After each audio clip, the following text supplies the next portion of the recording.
eres imparable en comparación con el resto de las masas, ¿no? ¿Qué top 3 nutrientes o hábitos dirías que son los mejores anticáncer? Las primeras quimioterapias fueron extraídas del gas mostaza, arma de guerra de los nazis. Los vendedores de drogas, ¿no? Sí, claro, porque si un médico no te pregunta cómo comes, cómo duermes, cómo te ejercitas, cómo gestionas tus emociones, eres un drug dealer. ¿Se está realmente tratando el cáncer o simplemente se ha aprendido cómo a cronificarlo de forma rentable? ¿Tenemos estadísticas aproximadas de cuántas personas acaban superando un cáncer por la medicina convencional y en diferencia a vuestro tratamiento, por ejemplo? Oh, wow. O sea, casi el contrario.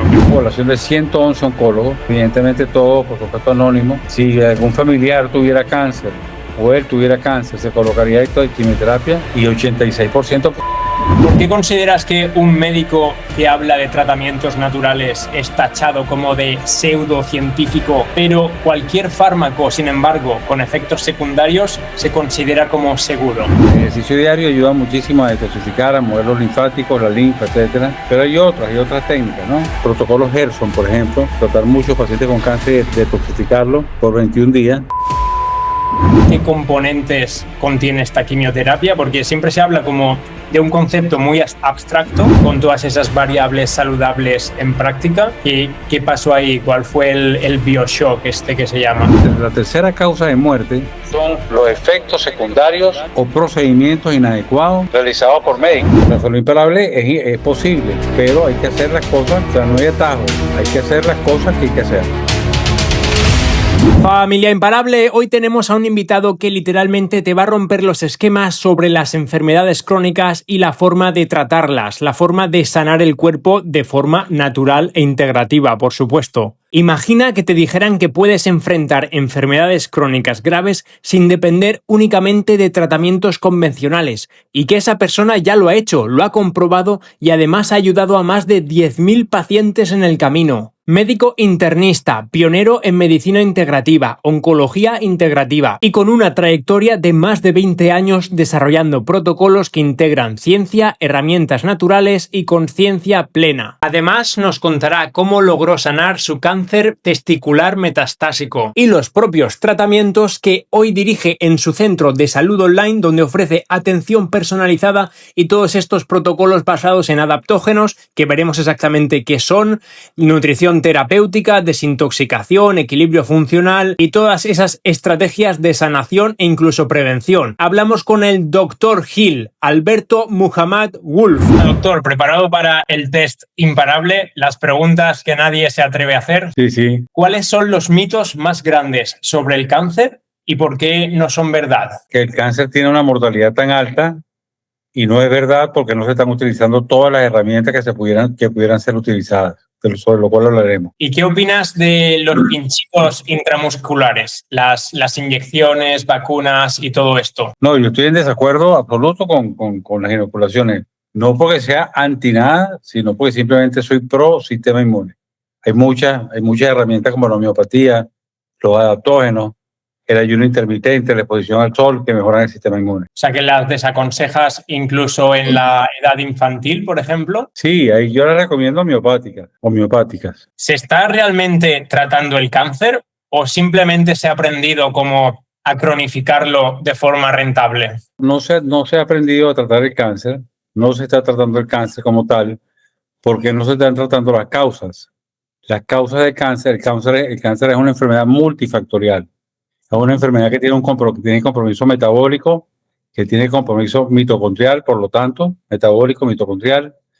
Tiene componentes emocionales muy importantes, que no se tocan en la consulta normalmente. No, la nutrición en el cáncer.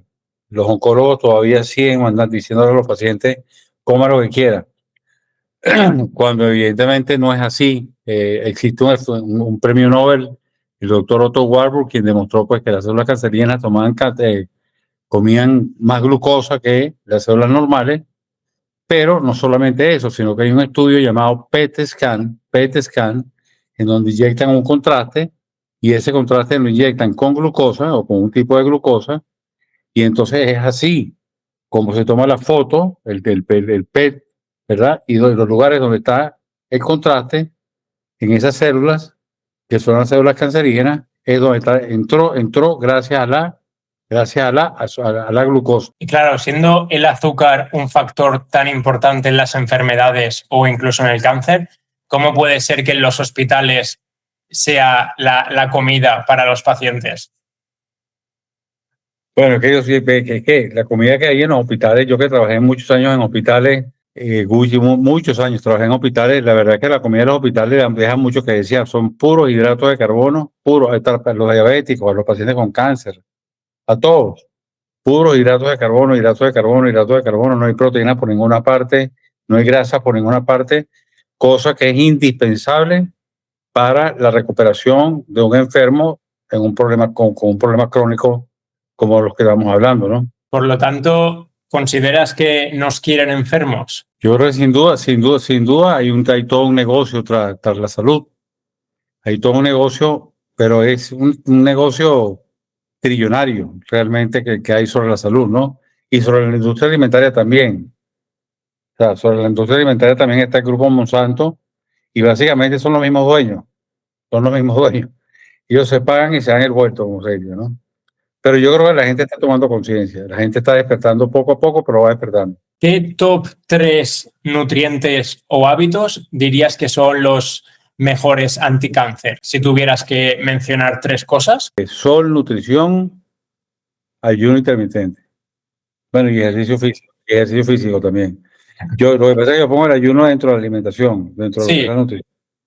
Sí, me parece bien. ¿Por qué consideras que un médico que habla de tratamientos naturales es tachado como de pseudocientífico, pero cualquier fármaco, sin embargo, con efectos secundarios, se considera como seguro? Porque tienen todo el poder mediático del mundo. O sea, digamos que los propietarios de la industria farmacéutica son dueños de prácticamente están compenetrados con la política, están compenetrados con la Secretaría de Salud, están muy íntimamente ligados a la televisora, a la industria propagandística, una cantidad de cosas, ¿no? Inclusive tienen por decirlo, un ejército de personas que se llaman visitadores médicos, que van y visitan a las doctoras y visitan a los doctores con la nueva novedad, que no es ninguna nueva novedad, pero con la nueva novedad, para invitarte a una fiesta, para invitarte a lo otro, etcétera. Yo pasé por ahí. O sea que eso todavía existe, no es un mito. Eso todavía existe y no es un mito, todavía existe. De hecho, Vale. hay premios a los altos prescriptores, a los prescriptores, a los médicos. Cuando tú pides, por ejemplo, cuando te piden una prescripción en España, por ejemplo, ¿no? Esa prescripción va firmada por un médico y ahí va un grupo de medicamentos. Entonces, ese grupo de medicamentos van registrados que el médico lo prescribió. ¿Qué quiero decir con esto? Que el médico que más prescribe, hay lo que llaman los top prescriptores, los top 10 prescriptores, y a eso le dan premios especiales. Uh-huh. Eso me consta a mí, eso a mí me lo ofrecieron y todo. A los que tú llamas vendedores de drogas, ¿no? Escuché. Sí, claro, porque si un médico no te pregunta cómo come, cómo duerme, cómo te ejercita, etcétera, cómo gestionas tus emociones, eres un drug dealer, o sea, eres una persona que no está entrando en lo que son los hábitos de vida, que son los que realmente causan este grupo de enfermedades crónicas. Y lo que vas es a poner una pastilla, una droga legal, pero es una pastilla, ¿no? Y después pondrás otra, pero definitivamente no estás tratando las causas. Entonces, doctor, ¿tenemos estadísticas aproximadas de cuántas personas acaban superando un cáncer por la medicina convencional y en diferencia a vuestro tratamiento, por ejemplo? Sí, sin duda. Mira, hay un médico muy famoso, muy conocido, el doctor Thomas Seyfried, se llama él, Thomas Seyfried, con Y. El doctor Thomas Seyfried ha sido de hecho, él es quien describe y descubre que el cáncer es una enfermedad metabólica. Es él. Es un señor ya mayor, pero sigue dando clases. Es PhD en el Boston College Y básicamente el doctor Seyfried, después de muchos años de investigación, ha llegado a la conclusión. Esto es un número de verdad que cuando yo lo escuché por primera vez no me lo podía creer, pero viendo las realidades, pues sí, sin duda, sí, y por una eminencia como el doctor Seyfried no se puede poner en duda. Él dice que el 5% de los cánceres sobreviven más de 5 años solo con quimioterapia. 5%. 5%, 95% no llegan. Por supuesto que eso va a depender del tipo de cáncer, de cuándo se detecta, si se detecta tempranamente, si es una leucemia, si es un páncreas, un cáncer de páncreas, que es mucho más maligno, ese tipo de cosas, ¿no? Todo eso es importantísimo, evidentemente, la detección precoz y el tratamiento oportuno, el tratamiento correcto. ¿Cuáles serían vuestras estadísticas en vuestro tratamiento y consulta, por ejemplo? A nosotros, cuando los pacientes nos llegan con menos de dos órganos, con 2 órganos o menos de metástasis, sin metástasis o con un órgano con metástasis, en promedio, ¿ok?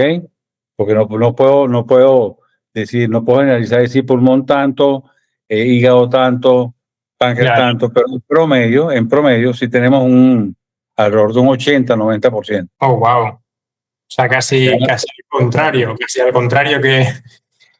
Sí, es altísimo. Wow. Es altísimo. ¿Y cómo influyen las emociones o incluso la espiritualidad en esta enfermedad, en el cáncer? Ya lo trataremos más profundamente, pero ¿alguna pista? Bueno, hay que entender que somos, Uchi, somos seres espirituales con una mente y un cuerpo. Si somos seres espirituales con una mente y un cuerpo, todo lo que me afecte a nuestra mente afecta a nuestro espíritu, afectará a nuestra mente y afectará a nuestro cuerpo. O sea, eso es lineal, eso es de arriba hacia abajo y de abajo hacia arriba, ¿no? O de adentro hacia afuera, como lo queramos ver. ¿Es posible la desintoxicación de tóxicos ya acumulados en nuestro cuerpo? Sí, sin duda, sin duda. Hay una práctica muy buena que es el ejercicio diario. El ejercicio diario ayuda muchísimo a detoxificar, a mover los linfáticos, la linfa, etcétera. Pero hay otras técnicas, ¿no? Está la técnica del protocolo Gerson, por ejemplo. Gerson fue un médico muy famoso por tratar muchos pacientes con cáncer y detoxificarlo con jugos de apio por 21 días. Nosotros los indicamos por 21 días. Jugos con apio y cúrcuma y jengibre, le ponemos. Es un extractor, hecho en un extractor. Y con eso detoxificamos. También utilizamos jugo de col morada, dependiendo, ¿no?, de lo que querramos. Y como último, el jugo de zanahoria, que es creado por el doctor Gerson y que ha sido muy promovido por el doctor Ludwig Johnson, médico venezolano que seguramente lo ha visto por las redes. Qué bueno. ¿Y qué hay de salud imparable? ¿Consideras que es posible? Totalmente. La salud imparable es posible, pero hay que hacer las cosas, o sea, no hay atajos, hay que hacer las cosas que hay que hacer. Hay que hacer las cosas que hay que hacer. Yo tuve un cáncer hace unos cuantos años y yo no me he enfermado. De hace 15 años hacia acá, yo no me he enfermado más. Entonces, la salud imparable sí, que quizás me dé un catarro un día. Bueno, me dé un catarro un día, pero eres imparable en comparación con el resto de las masas, ¿no? Que viven enfermas. Que cualquier gripe sí se la pillan. Sí. Y la última, ¿qué mensaje le dirías a esa persona que está escuchando el episodio y le han diagnosticado un cáncer o a alguien de su entorno, ¿no? ¿Cuál podría ser el mayor mensaje que se lleve esa persona? Que entiende que su cuerpo lo que le está dando es un mensaje, su cuerpo le está dando un mensaje a través del cáncer, que tenga una buena actitud, que no haga solo quimioterapia, eso es enfático. Tiene que hacer vitamina C, adaptógenos, hay muchas herramientas, ¿no? Oxígeno líquido, etcétera. Pero que existe una esperanza, que yo he visto pacientes que estaban desahuciados, pero desahuciados, y hoy en día están vivos, ¿no? O sea, el cuerpo humano es perfecto. Realmente. Bueno, ¿qué tal, Alberto? Es un placer tenerte por aquí. Estoy seguro que vamos a ayudar a toda la audiencia muchísimo con este episodio. Si te parece, cuéntanos un poquito más sobre tu trayectoria, ¿no? Desde cómo te iniciaste en la medicina, cómo te especializaste en oncología, incluso desde tu experiencia personal con el cáncer, ¿no? ¿Dónde se ubica y cómo la trataste? Sí, bueno, básicamente yo estudié medicina, Guille, porque siempre me gustó, porque siempre me gustó la medicina, ¿no? Entonces, bueno, voy a hacer el cuento largo, porque es largo, son muchos años, corto. Yo estudié 6 años de medicina, luego hice 2 años de internado, son 8, luego hice 2 de emergencia, son 10, porque me gustaba todo. Luego hice 3 de cirugía, 13 años de estudio, y Wow. luego hice 3 de medicina interna. Y es con la medicina interna, 17 años de estudio con la que yo me caso. ¿Por qué? Porque la medicina interna es la que de alguna manera diagnostica o ve al cuerpo humano en su totalidad y ve la relación que hay. No se queda en la amígdala, no se queda en el corazón, como el cardiólogo, no se queda en el cerebro, como el neurólogo, no se queda en el intestino, como el gastroenterólogo, sino que el internista va más allá y ve la interrelación claramente entre el cerebro, el corazón con el riñón con el intestino, eso con las hormonas, en fin, ¿no? Toda esa cantidad de cosas. De hecho, fíjate que en medicina hay un dicho que dice, que lo dicen echando broma, dicen, el médico internista es el que más sabe, es el que más sabe, pero es el que menos cura. El médico internista es el que menos sabe, el que más sabe, pero el que menos cura. ¿Por qué? Porque lidia con enfermedad crónica y degenerativa. Y nadie se enferma por falta de tabletas. Nadie enferma por falta de tratamiento. Por lo tanto, la lógica dice que nadie va a curarse con tratamientos farmacológicos. Obviamente, eso es obvio. Yo creo que eso no aguanta un análisis mínimo, ¿no? Ahora, que hayan otras herramientas, sí las hay, sí las han habido. La industria farmacéutica tiene aproximadamente, desde el principio del siglo pasado,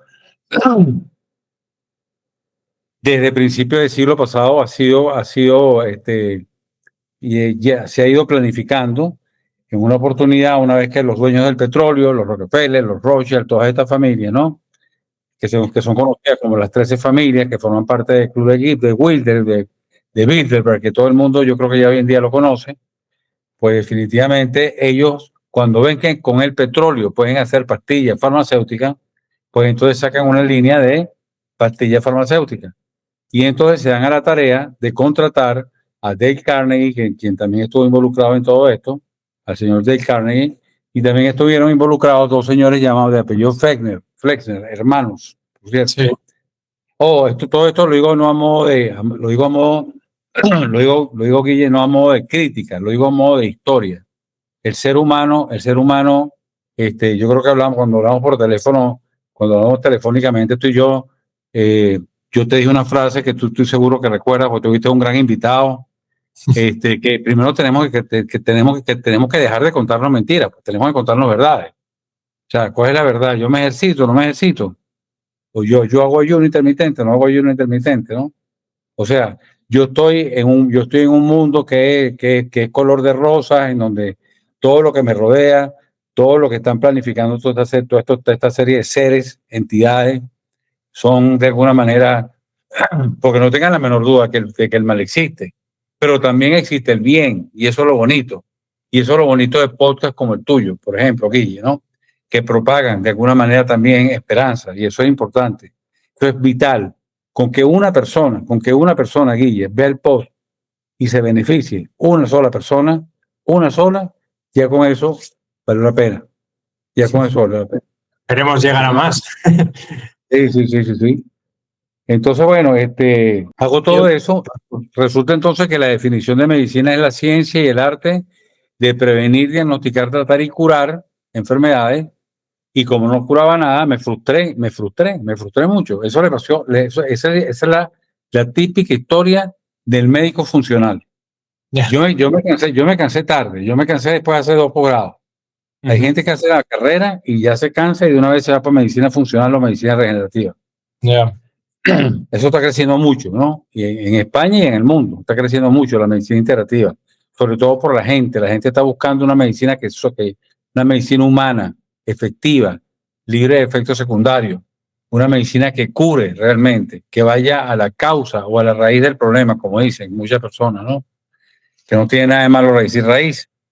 Porque si yo tengo un árbol, supongamos que el árbol es la enfermedad, eso es lo que se trata, eso lo que se busca decir con la raíz del problema es, si yo tengo un árbol y yo ese árbol lo siembro bien y lo fertilizo orgánicamente, pues voy a tener un árbol bonito. Si yo soy árbol, si yo el árbol no lo trato de manera correcta, bueno, el árbol se va a podrir. Si no lo riego, si no le echo agua, etcétera. Entonces, bueno, eso es una medicina más humana, efectiva y libre de efectos secundarios. Una medicina donde las cosas sí se curan, donde se usan adaptógenos como herramienta, como punta de lanza, vitamina C por vía intravenosa, por vía oral, antioxidantes, los suplementos que el paciente requiera de manera biopersonalizada, al igual que los adaptógenos, de manera biopersonalizada, al igual que el tratamiento biopersonalizado, al igual que el estilo de vida. Tocamos el estilo de vida, la higiene lumínica. Por ejemplo, tú estás ahorita metido en una luz roja porque tú estás en la oscuridad. Sí. Como tú estás en la oscuridad, tú estás metido en una luz roja. Y tengo las gafas aquí preparadas para casi ya, me las voy a poner ya incluso. Ya, claro, por la hora, claro. Entonces, sale igual por las mías. Yo recuerdo que mucha gente recientemente hizo mucha burla, ¿no? De un gran futbolista Sí. español, de Marco Llorente, ¿no? Que yo creo que más bien lo que hicieron fue publicidad a las gafas. Ya, la verdad es que sí.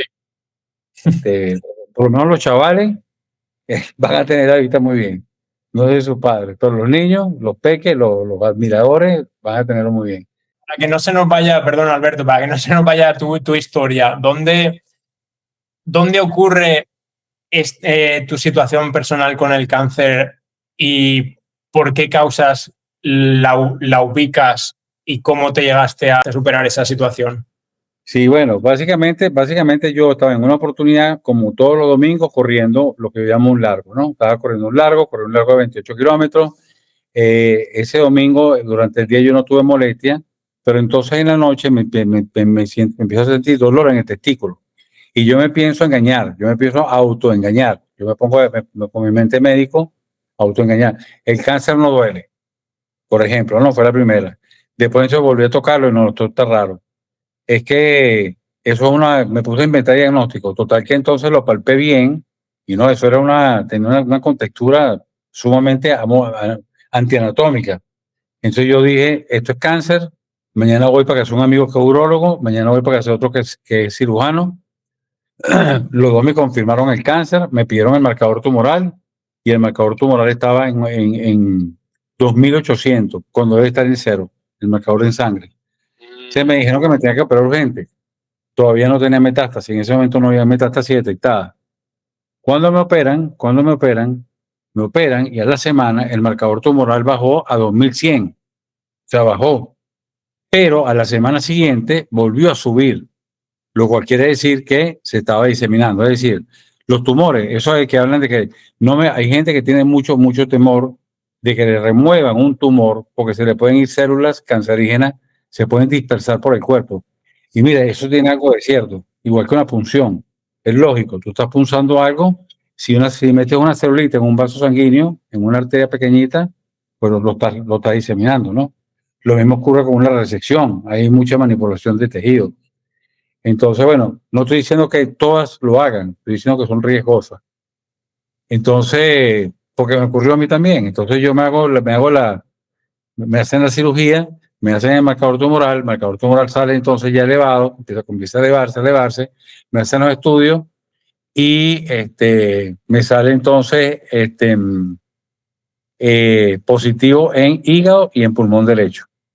Cuando me sale positivo en hígado y pulmón derecho, yo me asusté, por supuesto, el cáncer da mucho miedo, una palabra que da mucho miedo. Ese es otro mensaje para las personas, no tengan miedo, todo eso se supera, ¿ok? Pero hay que tratarlo bien y rápido. Y bueno, de ahí entonces, nada, voy al oncólogo, me mandan quimio para enero, eso fue enero 2014, si mal no recuerdo, 2014, 2013.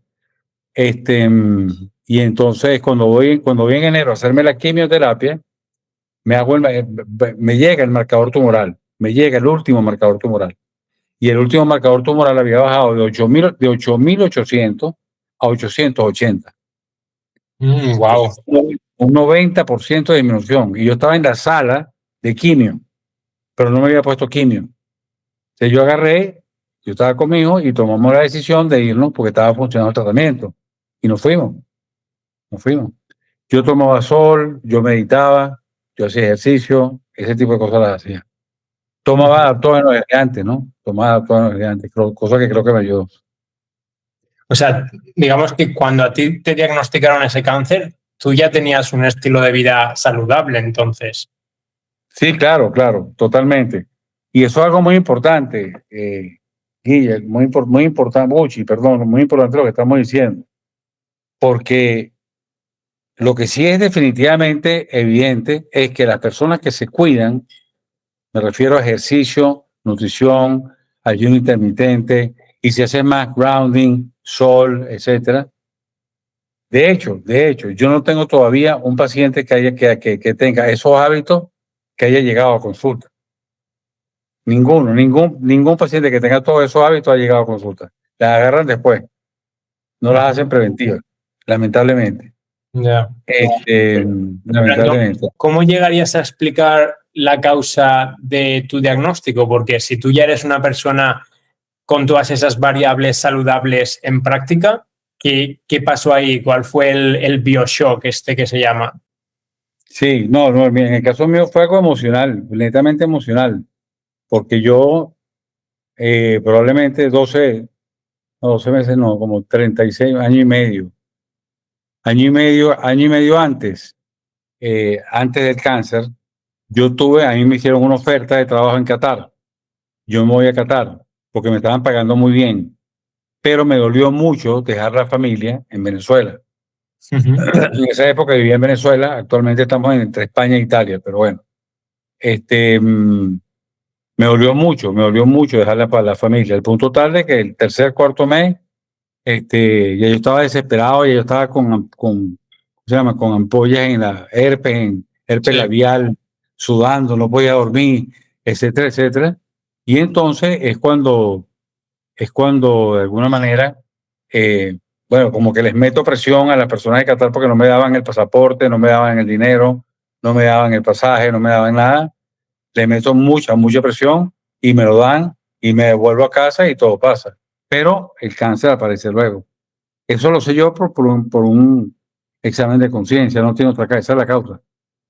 Como el doctor Hammer, igualito, el doctor Hammer, el descubridor de las 5 leyes biológicas, ¿no? Sí, te voy a preguntar luego más profundamente sobre eso. Te he escuchado mencionar que el 85% de los oncólogos no recomendarían hacerse quimioterapia a sí mismos o a sus familiares en el caso de un cáncer. ¿Cómo es esto? Bueno, se hizo un estudio en una universidad, la Universidad de Westminster, en los Estados Unidos. Se hizo en una población de 111 oncólogos, 111 oncólogos, evidentemente todo, por supuesto, anónimo, todo eso es anónimo. Y se les preguntó simplemente que si algún familiar tuviera cáncer o él tuviera cáncer, se colocaría esto de quimioterapia y 86% puso que no. Así de simple. De hecho, con cáncer, conozco historias de oncólogos que han tenido cánceres terminales y no quieren ponerse quimioterapia. Prefieren por morirse del cáncer terminal que de la quimioterapia. Y aquí hay que ser muy empático también, muy enfático. Uno siempre tiene que evaluar riesgo-beneficio. ¿Qué tanto riesgo me da más beneficio que riesgo la quimio? Si me lo va a dar, bueno, me lo hago. Pero si me va a dar, si tengo más riesgo de complicarme con la quimioterapia que con que no haciéndome nada, pues déjame tranquilo. O sea, déjame tranquilo, déjame en paz, ¿no? Hay médicos para eso, hay médicos para cuidados paliativos. O sea, el paciente está en la libertad de decidir lo que decide hacer. No es no es la libertad de la eutanasia, que muchos países no la tienen, pero sí está en su derecho, en su pleno derecho de recibir o no tratamiento. Cuando él dice, no quiero tratamiento, bueno, le comenzará a doler todo el cuerpo, se le comenzará a colocar morfina, analgésico y tal, hasta que dormirá y punto. Pero es un derecho del paciente, hay que respetarlo, no se puede violentar. Yo lo hice con mi madre y yo lo violenté con mi mamá durante 3 días y no, es terrible. Después la dejé tranquila y mi madre murió por una insuficiencia renal, aunque ella broncoaspiró, ella hizo una broncoaspiración y cuando mi madre broncoaspiró, o sea, se le fue secreción del estómago hacia la vía respiratoria. Yo dije, yo podía ponerle un antibiótico en ese momento, pero ella no quería vivir. Entonces yo no le puse el antibiótico. Ya yo le había puesto 20 sondas nutricionales, había hecho de todo y dije, no lo voy a hacer, no lo voy a, hay que dejarla. Ella aprendí eso.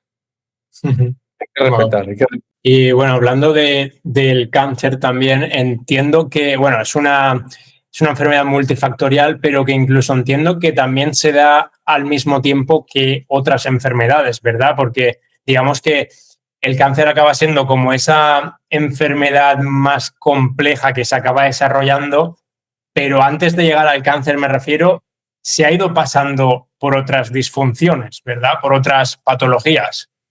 Sí, totalmente.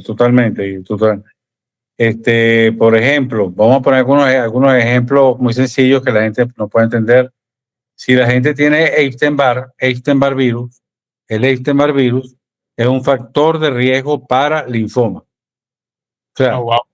si yo tengo Epstein-Barr virus, yo tengo factor de riesgo para desarrollar linfoma, que no es de los cánceres más malos, no es de los cánceres más malos, pero es un cáncer, un problema oncológico. Si tengo virus del papiloma humano, tengo cáncer de cuello uterino, si tengo virus B o virus C de la hepatitis, tengo riesgo de tener cáncer de hígado como una enfermedad de transmisión sexual, ¿no? Entonces, evidentemente, tú tienes que ir determinando las causas, porque generalmente es multifactorial. Hay un componente emocional, hay un componente nutricional, como lo hablamos, el gluten es terrible. El tema del intestino permeable es tremendo, ¿no? Porque el intestino se agujerea, se abre el intestino permeable completamente y eso impide la absorción de nutrientes, pero no impide la entrada de bacterias. Entonces, digamos que el sistema inmunológico tiene que evitar que entren al torrente sanguíneo del cuerpo humano, se genera una cascada inflamatoria, se genera lo que se llama inflamación crónica sistémica y ahí viene todo lo que tú de ahí en adelante una inflamación crónica sistémica. Entonces vienen los cambios poco a poco que van ocurriendo, que la gente va normalizando muchas veces y termina siendo un cáncer. ¿Y qué otras patologías o enfermedades más comunes o complejas ves en tu consulta o en la sociedad, aparte del cáncer? Nosotros vemos todo tipo de consultas, todo tipo de pacientes, con excepción de pacientes psiquiátricos, pues consideramos que ameritan una atención muy particular, evidentemente, y no es responsabilidad nuestra, no tenemos la responsabilidad suficiente como para estar tratándolos, ¿no? Entonces, por otro lado, bueno, enfermedades de todo tipo, enfermedades autoinmunes, como enfermedades Hashimoto, enfermedades de todos los tipos, más de 300 enfermedades hemos logrado tratar, enfermedades súper extrañas, ¿no? ¿Y por qué logramos esto? O sea, ¿qué otra enfermedad te puedo nombrar? Vitiligo, psoriasis, problemas coronarios, accidentes cerebrovasculares, derrames auriculares, derrames cerebrales, perdón, varices venas, úlceras varicosas, úlceras diabéticas. Entonces eso fluye. ¿Neurodegenerativas también? No sé si has mencionado. Sí, Alzheimer, Parkinson, correcto. Sí. O sea, ¿también tendrían posible reversión? Sí.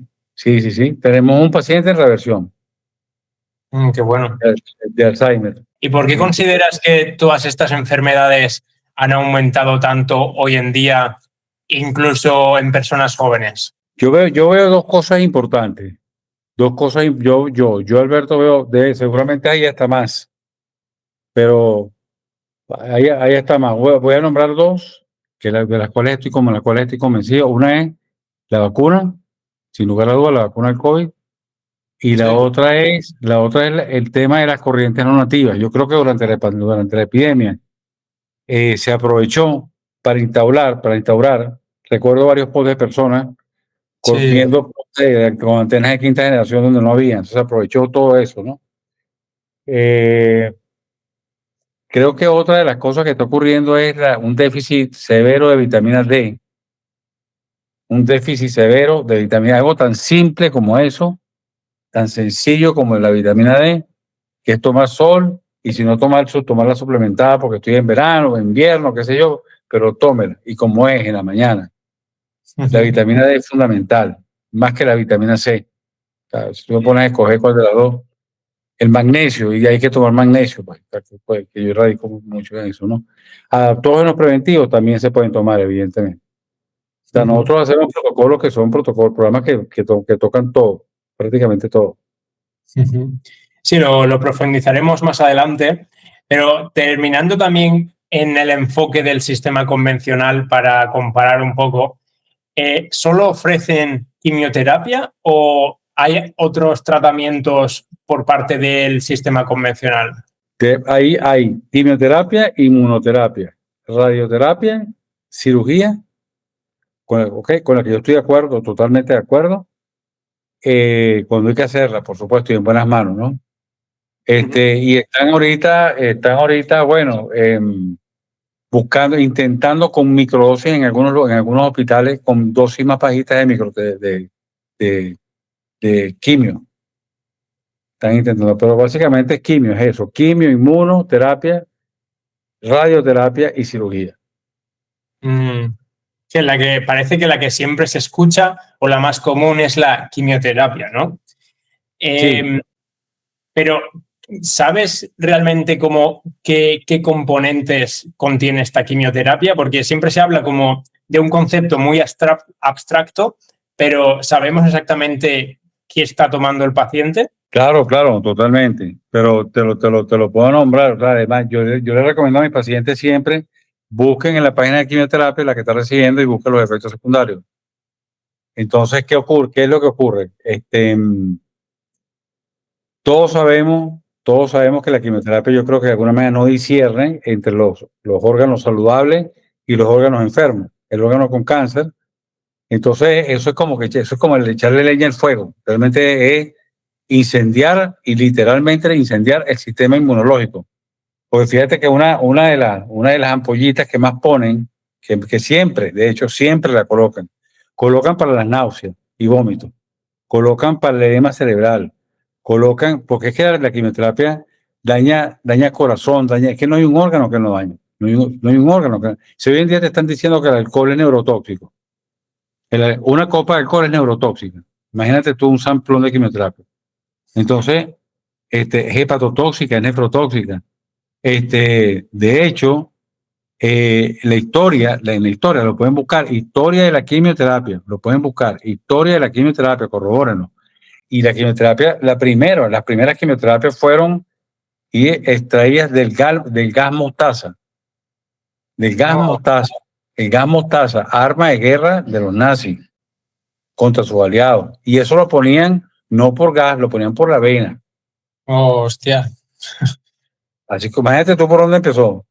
Luego entonces se vienen a los sintéticos, que son en más de un 80%, son plantas, pero con un sintético, con un químico, con un agente químico. 80% de los agentes farmacológicos para cáncer, 80% tienen un agente químico. Y ese agente químico es el que le da la toxicidad. ¿Qué Ujú. ocurre con la quimioterapia? ¿Por qué mi cuestionamiento con la quimioterapia, no con los oncólogos? Que no se lo tomen como algo personal. Mi cuestionamiento es, en 1952, 1950, el cáncer era la tercera causa de muerte, tercera causa de muerte en el mundo. Hoy en día es la segunda, y es casi la primera. Pero la tercera causa de muerte, la tercera, son los efectos secundarios o procedimientos inadecuados realizados por médicos. Sí. Entonces, si yo tengo un paciente que tiene un cáncer terminal, que tiene 3, 4 metástasis, ¿para qué le voy a poner quimio? Si le va a poner quimio y se va a quedar en la cama. Y eso pasa todos los días, Guille, todos los días, a cada rato. Mientras hemos estado hablando y mientras las personas que nos han visto, nos han estado viendo, le ha ocurrido ya a cientos de personas. Eso pasa a cada momento. a cada momento. Eso se llama iatrogenia y se llama iatrogenia la tercera causa. Cuando tú sumas tercera causa más segunda causa, es larga la primera. Es larga, Ya. es larga. Pero ¿y cómo se puede saber exactamente que la causa ha sido esta iatrogenia? Porque es como una línea muy fina, ¿no? De que haya podido ser el propio tratamiento o ya un estado muy avanzado, ¿no? ¿Cómo se sabe? Sí, eso es una buena pregunta porque ahí tú tienes que evaluar la clínica del paciente, cómo se está comportando él, cómo sabes tú si fue la quimio o no fue la quimio. Bueno, si no fue la quimio, es que el deterioro, si no fue la quimio, es que si el deterioro viene después de colocarle la quimio, fue la quimio. Si el deterioro no viene después de colocarle quimio, no fue la quimio. ¿Sí me explico? Si el deterioro viene con la quimio, definitivamente hay que checárselo a la quimio. Porque nadie en sus santos cabales se pone quimioterapia tan sano. Ya, claro. Se le vas a poner a un ser que tiene 2, 3 órganos metastásicos, pues con metástasis cancerígena, pues imagínate ese por el sistema como está. Y le metes ese shot de quimio. Inclusive hay agentes quimioterapéuticos. Hay agentes quimioterapéuticos que causan cáncer, porque inmunosuprimen. Es que el tema, vuelvo y repito, no es contra la quimioterapia, es contra cualquier cosa que inmunosuprima. Si tú me preguntas a mí, ¿usted está de acuerdo, doctor, con una relación tóxica bien sostenida en el tiempo? No, porque tumba el sistema inmune. No, porque eso no es vida. Ya. No es porque yo no esté de acuerdo con las relaciones. Yo estoy de acuerdo con las relaciones, pero como son tóxicas, pues no. Y cerrando con la quimioterapia, que no sé si me he perdido, pero entonces, ¿qué componente sería el tóxico o el propio químico? ¿Lo sabemos? Es el propio químico, y entonces, claro, en el caso del taxol, es el taxol, en el caso del cisplatino, es el cisplatino, vibramicina es vibramicina, es el principio activo farmacológico. De hecho, se pone la vincristina puede causar náusea, vómito, todo eso Pero está ley. sin embargo, has dicho que la propia quimio sí que tiene un porcentaje de plantas o de aspectos naturales, ¿no? Sí, sí, claro, pero es un 20%, o sea,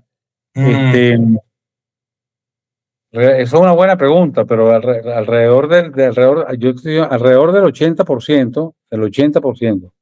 Claro, pero y entonces no se podría crear o hacer como la quimio, pero sin la parte tan química, tan potente, tan tóxica. Una quimio natural. Esa es la que nosotros hacemos. Eso es lo que nosotros hacemos. Lo que ocurre es que, ¿qué pasa? Que eso no es patentable. Y como no es patentable, ahí tienes otra la prueba. La industria no es patentable. El agua no es patentable. Entonces, uno puede agarrar tranquilamente y decir, no, mira, yo patenté el agua. De ahora en adelante se cobra en tanto, yo la cobro en tanto, en el mundo a nombre mío. Yeah. El agua no es patentable, las plantas no son patentables, entonces no son negocios, lo llaman la industria de los no patentables. Y hay muchas personas que me dicen, es que usted tiene un negocio, doctor, con no sé qué broma, con esto, tal. Bueno, mire, yo creo profundamente en esto. Si tú no quieres creer, no creas. Si tú quieres creer, cree. Realmente, ¿no? A ver, No es que creer. Tengo estudios clínicos, tengo pruebas genómicas, pruebas genéticas, ensayos clínicos también. Y muchos años metido en esto. Como tengo tantos años, pues evidentemente cada día veo cosas que son increíbles cuando tú le restas, porque básicamente los adaptógenos guía lo que hacen es restaurar, darle al cuerpo lo que necesitan a través de información, para que recuperando la mitocondria, se prendan los mecanismos reguladores biológicos, los mecanismos reguladores del cuerpo, y entonces se autorregula el cuerpo. Eso es lo que hace el adaptógeno. El adaptógeno no regula nada, el adaptógeno lo que le da es la información al cuerpo para que se autorregule. El cuerpo es el que se autorregula, se autocura. Sí, Es sí. muy bonito, muy bonito. Sí, te preguntaré mucho más sobre los adaptógenos en la parte del tratamiento. Estoy intentando estructurarlo primero como los síntomas, el sistema convencional, luego las causas y luego el tratamiento. El sistema convencional ¿Es el único capaz de diagnosticar o vosotros también podéis hacer algún diagnóstico? Sí, a nosotros cuando nos llegan los pacientes, nos llegan ya diagnosticados, porque son pacientes en línea, ¿no? Son pacientes en línea. Ah, vale. Pudiéramos hacer diagnósticos si nos manda la biopsia y la cuestión, pero bueno, eso todo está escrito allí. Pero bueno, nosotros hacemos con medicina convencional desde el punto de vista de diagnóstico. Nosotros diagnosticamos con resonancia, diagnosticamos con la tomografía, todo eso es exactamente igual. Lo que cambia es el tema de la terapéutica. El tema de la terapéutica se hace mucho más rica, mucho más rica. Entonces, tienes más herramientas y al tener más herramientas puedes hacer mucho más cosas. Cosas que con fármacos no se logran, ¿no? No sé si te respondí las dos que me hiciste. No, sí, sí. Te iba a preguntar también, pero ¿qué opinas de este sistema de chequeo, ¿no? Porque obviamente para las personas que pueden tenerlo ya para ser diagnosticadas puede estar muy bien, ¿no? Pero ¿qué pasa con todo el resto de la población que recurrentemente, ¿no?, se está exponiendo a estos chequeos, ya sea de mama, ya sea de próstata, ya sea de todo esto, ¿no? Al final puede tener también ciertos aspectos secundarios, ¿o no? Sí, sin duda, sin duda. Y ahí ocurre algo también, Guille, que es el sobrediagnóstico, se llama. Sobrediagnosticar, o sea, diagnosticar de más, en exceso. Por ejemplo, si una persona llega al hospital de La Coruña y tiene que subir 3 pisos corriendo para llegar al piso del cardiólogo, para que le tomen la presión arterial, para que el cardiólogo lo vea, para salir corriendo del cole de los niños, de los peques, tal, qué sé yo, y el cardiólogo no lo pone, o la enfermera, respirar un rato primero, la tensión le va a salir en 15,9, no tiene la presión alta. ¿Sí me explico? Entonces, ese tipo de cosas. Con respecto al cáncer, yo no creo que ella está viendo que esté viendo un sobrediagnóstico. Yo creo que más bien está viendo el diagnóstico tardío. Y están habiendo diagnósticos tardíos porque los hospitales están colapsados. O sea, los hospitales están colapsados. Tú ves que la infraestructura hospitalaria no crece a la par de lo que debería crecer eh, de acuerdo a la población de cada país, de cada paciente, de cada país, de cada ciudad, ¿no? En algunas sí, en otras no. Pero tú no ves un crecimiento paralelo, humano y de hospitales, o humano y de colegios. Ese tipo de infraestructuras no están creciendo a la velocidad que está creciendo la cantidad de personas. Y eso genera, evidentemente, muertes. Porque entonces yo no puedo estar en mi casa 3 meses esperando que me hagan un PET scan. Yo no puedo estar en mi casa esperando 3 meses o 5 meses que la seguridad pública me diga cuándo tengo que venir para hacerme un ecosonograma para ver si tengo algo en la ampolla de váter para operarme el cáncer de páncreas. O sea, 5 meses son la vida o la muerte ahí. Claro, claro. Entonces, sí, por eso es un punto que me interesa porque al final veo que también puede transmitir una sensación de estrés, de miedo, de radiación, ¿no? Entonces, claro, ¿cómo podríamos transmitir? Es decir, para una persona que no tiene ninguna sospecha, que es totalmente saludable en cuanto a hábitos, alimentación y demás, ¿también consideras que es importante este chequeo recurrente o es algo que se podría evitar?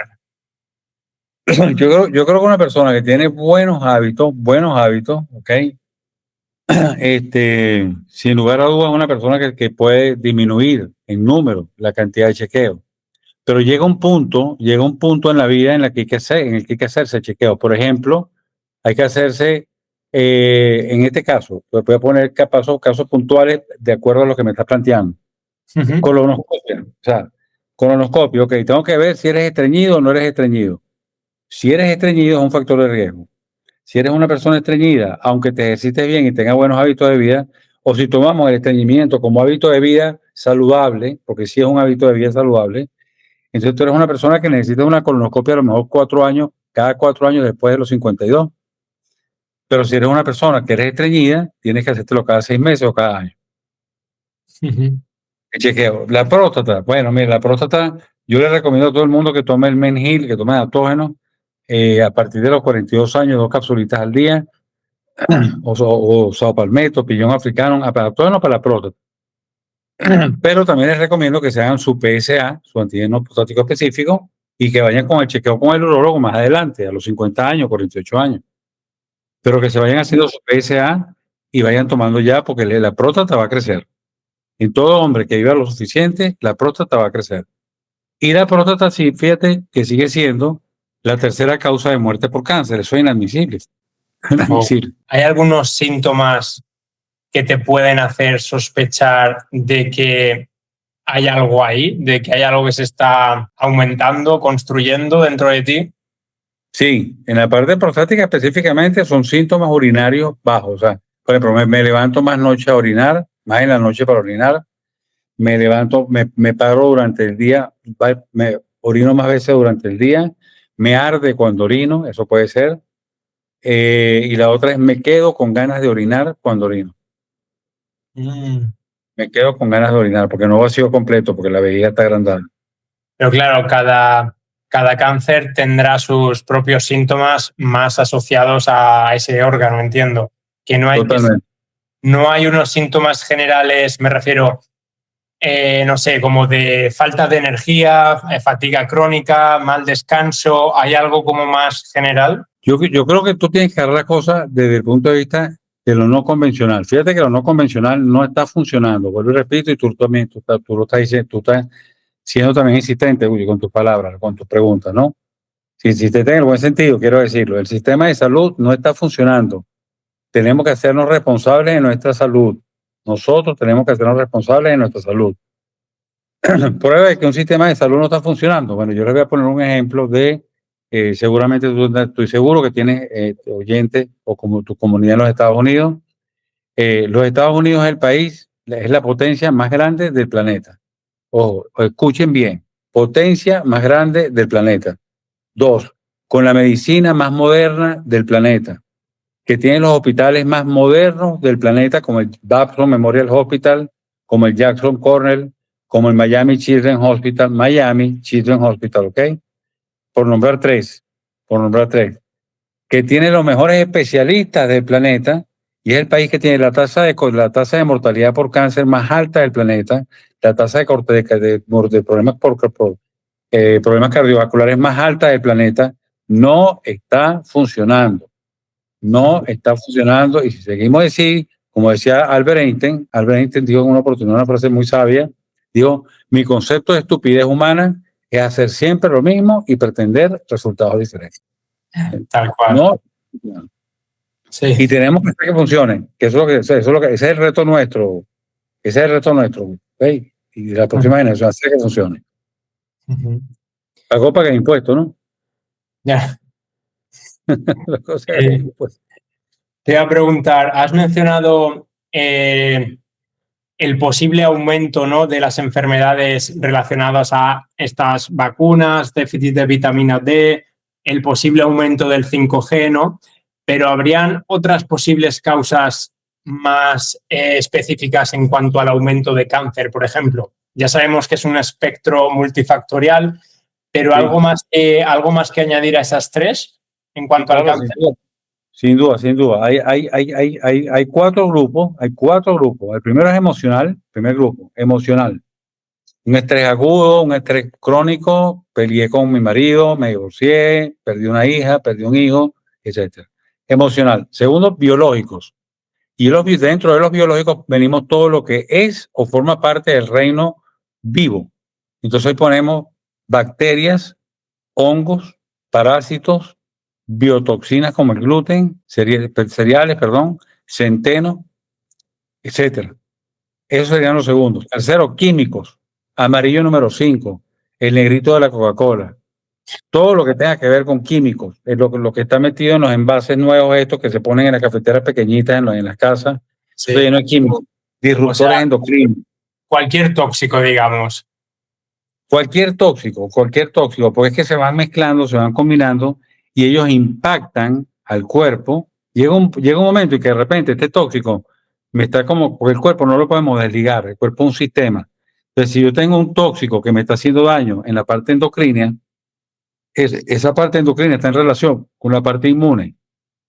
Sí, y probablemente un disruptor endocrino o una exposición elevada de disruptores endocrinos me está dando mucha gripe. o un cortisol alto me está dando síntomas hormonales, ¿no? Porque es una hormona, de hecho, el cortisol, tú lo sabes. Sí. Entonces, bueno, básicamente eso es multifactorial y hay que tratar todos los factores. Es que este tema es que mientras no se traten los factores, no se tratan las causas. Entonces, que si pudiéramos irnos un pasito más atrás, bueno, prevengan. Claro, Entonces, claro. que prevengan. Entonces, exponte al sol, no te pongas a la luz azul. ¿Me explico? Haz grounding, haz ejercicio físico, haz ayuno intermitente, duerme bien, cuida tu ritmo circadiano, sin ponerte obsesivo, poco a poco, medita, toma adaptógenos, etcétera. Perdona, nos falta un cuarto. ¿Has dicho 3 o 4? He dicho 3 o he dicho 4. Hemos dicho emocional, biológico y químico. ¿Cuál nos faltaría? Sí. Físico. Ah, físico. Ahí sí tenemos el electrosmog. Ahí tenemos el electrosmog, el Wi-Fi, ondas hornos de microondas, hornos eléctricos, cocinas eléctricas, Sí. coche, teléfono, computadoras, o sea, ordenadores, todo lo que estamos viendo. Creo que eso ha influido mucho también, mucho. ¿El físico solo contemplaría, digamos, toda la radiación y campos electromagnéticos? Porque como el concepto es físico, da un poco lugar a la duda, pero realmente es más como a ondas. Sí, pero también puede ser un golpe, por ejemplo, ¿no? El sistema, el cuerpo. Ah, vale. El cuerpo tiene inteligencia, vemos un triángulo, inteligencia, energía y orden. Inteligencia, energía y orden. Y ahí está salud. Mientras más inteligencia, más energía, más ATP, más orden. Y si yo lo golpeo con los 4 golpes, con los cuatro factores, agentes estresores, emocionales, biológicos, químicos y físicos, si yo voy abriendo como que voy tumbando la capacidad del triángulo de responder. El cuerpo humano se adapta, por ejemplo, se puede adaptar a 28 grados, sí se puede. Se puede a 32 grados, sí puede 32 grados.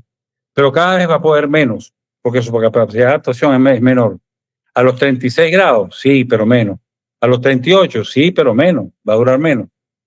Entonces, lo mismo ocurre con, estoy poniendo el nivel de la temperatura como una relación de pareja. Una relación de pareja que es muy, muy incómoda. ¿La vas a aguantar? Sí, pero cada vez menos. Ya. Una exposición a una gran cantidad de virus, ¿lo vas a aguantar? Bueno, yo creo que eso es más porque va a aumentar el sistema inmune, pero... Sí, es como el dicho ese de la rana, ¿no? Que van aumentando la temperatura, la rana está a gustito, hasta que al final se cuece y se acaba la rana. Esa es la historia de la humanidad. Sí. Esa es la historia de la humanidad. Entonces, yo he sido un ser humano y me he comportado como rana también, etcétera, etcétera. Pero uno tiene que a veces que ponerle fin a las cosas. ¿Y cómo descubres en consulta cuál puede ser el detonante de cada persona? Porque entiendo de que puede haber un poco de estos 4 factores que has mencionado de las causas, pero también puede haber uno más acentuado, uno que puede ser el detonante, ¿no? ¿Cómo descubres ese origen? Bueno, eso lo va dando la práctica, pero tú vas preguntando los factores emocionales, indagas en la parte emocional, después indagas en la parte nutricional, qué tanto pan como, qué tanto pan no como, si hay relación entre eso o no hay, entre la patología como tal, no pareciera haber, cosa que es rara, ¿no? Porque siempre hay relación. Y ahí voy detallando qué porcentaje en mi mente le doy yo a cada factor. Por ejemplo, el factor emocional le doy el 50%. Le dedico la consulta entera al factor emocional. Evidentemente tocando también los otros factores. Toco los otros factores, pero 90% es factor emocional. Porque es donde hay que trabajar con mayor. Es la pata que está como más rota. La pata de la mesa que más ayuda necesita. Y mientras no la arreglemos, no vamos a arreglar las otras 3. ¿Tienes algún caso, por curiosidad, algún ejemplo de algún paciente que te costó más averiguar ese detonante detrás del cáncer y qué acabó siendo? Que a la gente le suele, ¿no?, gustar ejemplos prácticos. Normalmente sí, porque las personas quieren ser escuchadas, ¿no? Y las personas normalmente no son escuchadas en lo que quieren ser escuchadas. A ver si me explico bien. Las personas no son normalmente o comúnmente escuchadas por su entorno familiar, por lo que quieren ser escuchadas. Son escuchadas por otras cosas. De repente yo tengo la necesidad de hablar de mi trabajo, pero hay una cena en la casa, yo no voy a hablar de mi trabajo en la cena, por poner un ejemplo. Si tuviste algún paciente en el que te costó más averiguar el detonante que había detrás. Sí me costó, hay varios, eso varía mucho, ¿no? Algunos lo dicen muy fácil, otros lo dicen muy rápido, otro es muy sencillito, otro cuesta mucho, cuesta tiempo, ¿no? Inclusive a veces nos apoyamos en consultas psiquiátricas y ese tipo de cosas, o psicológicas, más psicológicas que psiquiátricas. ¿Y cómo fue esa indagación o qué acabó siendo el detonante de esta persona al final? ¿Qué había detrás? La violación de su padre. ¿Cómo? Su padre la violó cuando era niña. Hostia, ¿en serio? El padrastro. Ya. ¿Entiendes? El padrastro, sí, una violación por el padrastro cuando era niña. Sí, eso pasa. Uf. Ya. Duro. ¿Se sabe alguna estimación de cuánto puede tardar a desarrollarse ese tumor, ese cáncer, desde que pasa un bioshock emocional o físico, ¿sabes? Como desde el punto cero en el que algo ocurre, ¿se sabe cuánto puede tardar en desarrollarse aproximadamente? Claro. Sí, aproximadamente, y eso lo escribió el doctor Hammer, son 2 años. 2 años. 2 años para cuestiones crónicas o 2 meses para cosas agudas. Por ejemplo, una gripa. Me dio una gripe muy fuerte.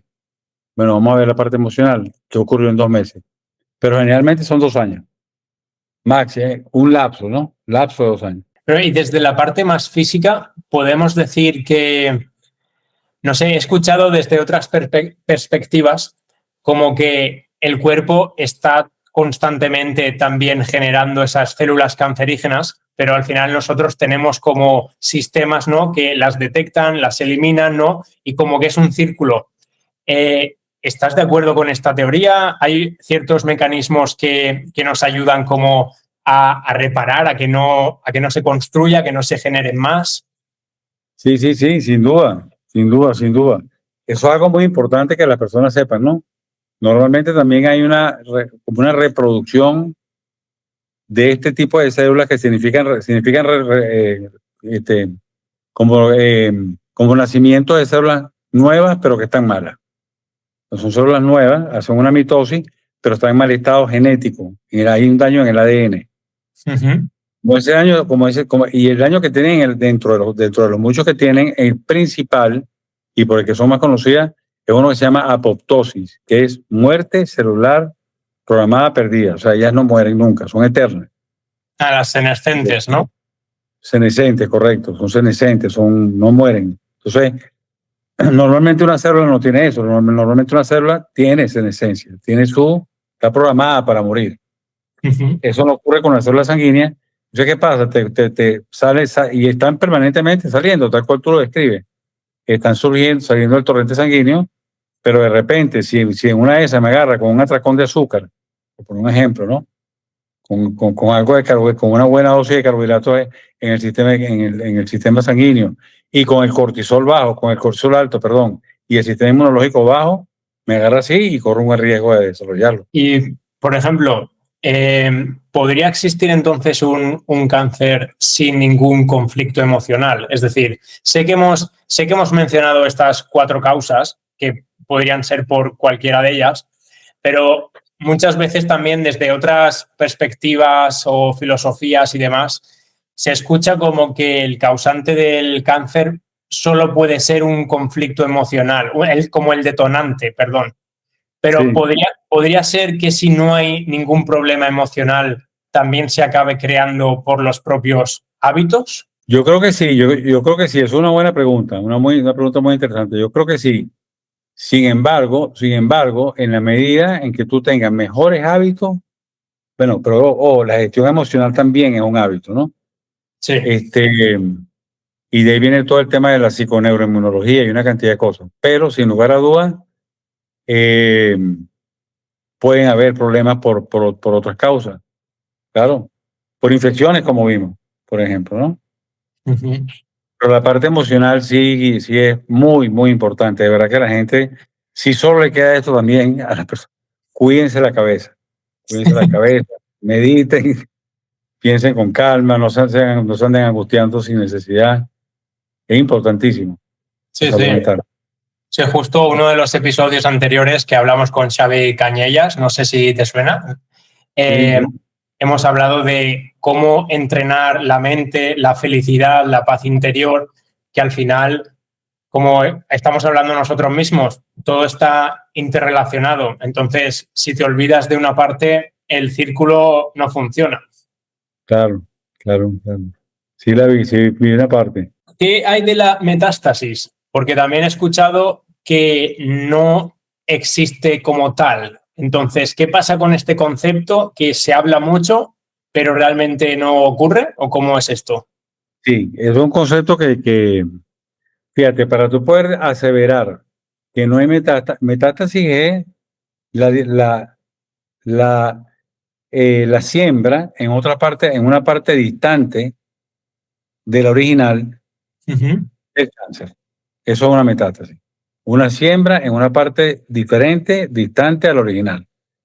Entonces tú tendrías que primero tener la muestra histopatológica del tumor, de este tumor, de esta metástasis, abrirla y ver si es realmente un tumor como el primario. ¿Sí me explico? Tendrías que hacer eso. Pero a mí sí, yo sí creo que existen. ¿Por qué? ¿Por qué? Porque las células tumorales viajan eso está demostrado por los ganglios linfáticos. De hecho, si tú ves una persona, tú debes haber escuchado cuentos de damas con problemas a nivel de cáncer de mama, y los ganglios que se toman allí son los ganglios axilares, no de la axila, ¿no? Sí. Entonces, si esos ganglios axilares están tomados y son indicadores de que hay un cáncer, pues a mí me indica de que los ganglios también son metástasis, ¿no? Yo sí creo, pues, en la metástasis. Yo no he visto todavía una anatomía patológica que me salga como algo diferente a la primera. O sea, ¿se pueden transportar por el sistema linfático y la sangre también o no tiene nada? Sí, la sangre también. Linfático y sanguíneo. Por eso. Oh, wow. Correcto. O sea que normalmente, por ejemplo, si una persona se encuentra con dos tumores totalmente, digamos, diferenciados en la parte del cuerpo, ¿suele ser una metástasis o puede ser que se hayan generado dos por su cuenta totalmente diferentes? Puede ser. Las dos cosas pueden ser. Vale. Puede que sea la primera, pero las dos cosas pueden ser. Muy mala suerte, pero pasa. Bueno, Alberto, si te parece, vamos a hablar ahora más de los tratamientos. ¿Podemos profundizar un poquito más en cómo es vuestro enfoque? Digamos, desde que un paciente te llega a ti, ya saben el diagnóstico, ya saben las causas. ¿Cómo es los siguientes pasos en cuanto al tratamiento? Bueno, la persona contacta, como tú bien sabes, somos un equipo, ¿no? De 12 personas. Y una vez que se pone en contacto con control de cita, control de cita le envía un formulario. Este formulario se llena, se anexan los exámenes clínicos, el médico los revisa y le envía al paciente un protocolo de tratamiento. Es un programa, realmente, no es un recipillo ahí, es un programa bien completo. Y entonces se le envía, porque está todo contemplado, estilo de vida, está todo contemplado. Entonces luego se le envía y se hace la consulta bien en línea. Y luego nos quedamos entonces haciendo chat de seguimiento durante 10 días también. Haciendo chat de seguimiento durante 10 días y al mes, generalmente al mes, hacemos la consulta control. Pero el paciente, por así decirte, recibe como unas pautas de tienes que hacer estos hábitos diarios o estos hábitos semanales. Sí, recibe hábitos diarios, hábitos semanales, todo eso lo recibe. Inclusive exposición a la luz roja, todo eso se le pone. Grounding, exposición solar, ejercicio físico, todo se pone. Todo. Claro, eso te iba a decir. ¿Hay algún periodo, entre comillas, de adaptación progresiva para que no se agobie o como que ese paciente tiene que ir a por todas porque necesita más intensidad en cuanto a hábitos saludables? Como hay menos tiempo, entre comillas. Sí, bueno, no, yo normalmente hago en los protocolos que colocamos, los hacemos de una manera que no provoquen estrés, porque no vamos a provocar estrés sobre un organismo que tiene ya estrés. Claro, Pero si hay que hacerlo paulatino, lo hacemos paulatino. Si hay que hacerlo paulatino, no hay ningún problema, se hace paulatino. Pero son muchas cosas que se pueden hacer a la vez. Lo que pasa es que hay gente que se agobia. ¿Cuál sería el punto en el que consideras que una enfermedad o un cáncer va a ser muy difícil de que se pueda tratar o mejorar? ¿Hay algún límite? Yo después que veo un paciente nuestro, que esté nuestro como tal, que tenga más de 6 meses y siga avanzando, lo veo difícil, no imposible, pero difícil. O sea, ¿cómo? ¿Puedes explicarlo otra vez? 6 meses recibiendo tratamiento y sigue empeorando. Ah, vale. O sea, si sigue empeorando a pesar de 6 meses de tratamiento, yo pienso que ahí el pronóstico no es muy bueno. ¿Y qué puede estar fallando ahí? Puede ser que comenzar a hacer el tratamiento en un estadio muy complicado o que puede estar pasando. Esa es una. Una es que el estadio está muy complicado, eso se llama, sí, síndrome de no retorno. O sea, ya hay un daño genético tan severo que no hay manera, ¿no? De devolverlo. ¿Y cómo ayudáis desde vuestro enfoque en la parte emocional o quizás en un trauma del pasado o espiritualidad? ¿Cómo tratáis esas herramientas? Sí, bueno, muchas veces lo hacemos nosotros o muchas veces lo hacen personas que trabajan con nosotros en esa área en particular, ¿no? Pero yo conversando mucho, entendiendo, comprendiendo, con compasión, dándole palabras de aliento, sin falsas expectativas, ni mucho menos, pero bueno, tampoco le tiro que te vas a morir dentro de un mes, yo no voy a decir eso. Pues no lo sé, además no lo sé. Ya. Claro, es que desde la espiritualidad, por ejemplo, me parece muy interesante, pero todavía se me queda muy abstracto para mí. No me imagino qué herramientas se pueden utilizar, ¿no? Ah, ok. Bueno, en ese caso, por ejemplo, la meditación es importante. El paciente, eso es una herramienta muy sencilla para meditar, o sea, como para tomar conciencia y ese tipo de cosas, ¿no? Entonces, meditar 20 minutos, 15 minutos al día es súper efectivo. Uh-huh.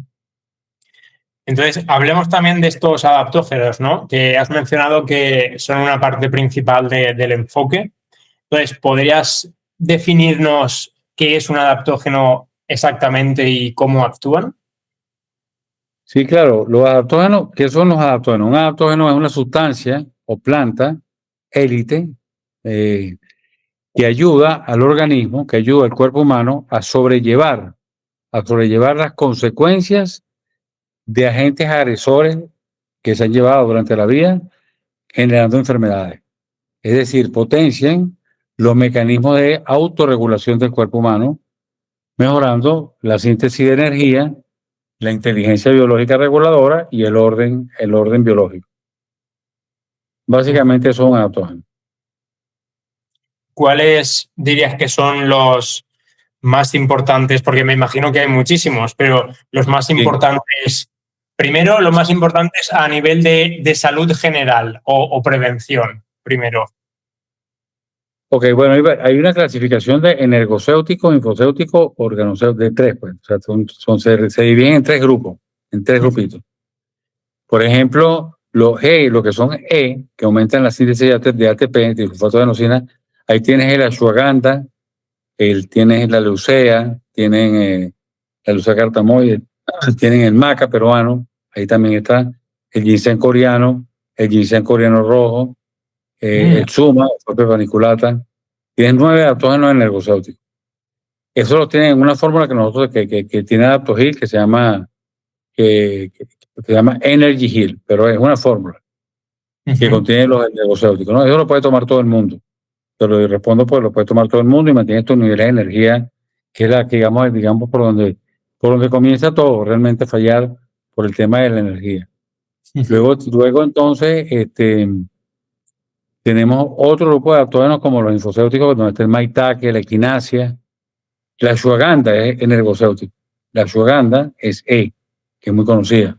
La equinacia, el maitake, shiitake, melena de león son infocéuticos. Y organocéuticos tenemos cardo mariano, cúrcuma, etcétera, etcétera. Entonces uno arma el protocolo que el paciente necesita, como que si tuviera huequito, aquí la cúrcuma le va a hacer bien, aquí esto le va a hacer bien, aquí esto le va a hacer bien, y se le va armando su protocolo personalizado de adaptógeno. ¿Y cuál es la diferencia entre estas categorías? Es decir, ¿tienen como funciones específicas según las 3 categorías que has mencionado o por qué se diferencian? Sí tienen. La son simplemente los adaptógenos que mueven la síntesis o que incrementan la reserva funcional de energía, o sea, el ATP, el adenosíntese fosfato. Por ejemplo, la equinacia no aumenta el ATP, entonces no va en E, no puede ir en E. En E va energía. En I van las que regulan, las que le dan información a la inteligencia biológica que regula las funciones hormonales, inmunológicas y endocrinas. Y neuronales. Y en la O va algunos que, por ejemplo, ayuden al órgano como tal. Por ejemplo, omega 3, un suplemento, magnesio, es O. Qué bueno. ¿Cuál era la O? Omega 3, magnesio. No, perdón. El concepto, ¿cuál era de la O? Es la estructura y función de un órgano o sistema. Mejora la estructura o función. Sí, por ejemplo, palmetto, próstata, cardo mariano, cúrcuma, hígado. Qué bueno. Es que me siento aquí como en el colegio. No me da tiempo a tomar nota, pero lo volveré a escuchar, claro, varias veces. Y ahora, ¿cuáles serían? Porque estos eran más enfocados en esa salud general, prevención, pero más enfocados ahora en el cáncer, ¿cuál suele ser la mezcla? Con el pan que nosotros utilizamos, lo que pasa es que utilizamos la mezcla en una cápsula. La mezcla está en una cápsula. Y aún así utilizamos 6 cápsulas 3 veces al día. Pero ¿cuál es la mezcla? Ginseng siberiano, tiene como 22. Ginseng siberiano, palo de arco, equinacia, maitake, reishi, astrágalo, ya lo dije, kanyan, es otro, kanyan, hidrastis canadiense, palo de arco, o sea, el palo de arco, sí. Son muchos, pero no te preocupes, es difícil. Has mencionado 22 en una cápsula. Sí, wow. Muchísimos. Es que no existen adaptógenos como de ese tipo, esas fórmulas de ese tipo no existen. Ya. Tan grandes no existen. Y claro, sería prácticamente imposible conseguir estas dosis de forma natural, con alimentos. Imposible, sí. Imposible, porque estas ya están hasta compactadas. Compactadas a más no puedo. Bueno, ¿algún otro complemento más específico que quieras mencionar, que nos hayamos dejado? Yo creo que estuvo bien, que la gente que queda claro, que lo vea, que lo entienda, ojalá. Al final, ¿cuál es la línea también que diferencia a un adaptógeno o no adaptógeno? Porque me refiero, por ejemplo, ¿qué hay de lo que se dice de la marihuana terapéutica, por ejemplo, o incluso el CBD, ¿no? El aceite. ¿Esto también se podría considerar en algún aspecto adaptógenos? Sí, es una planta medicinal, pero si no tiene efectos secundarios, a la dosis que lo está usando no hay problema. Es porque, bueno, no tengo la evidencia conmigo, pero entiendo que cada vez más se está viendo que esas dosis específicas de marihuana, por ejemplo, puede ayudar incluso a estados depresivos, ¿no? A veces incluso en inflamación.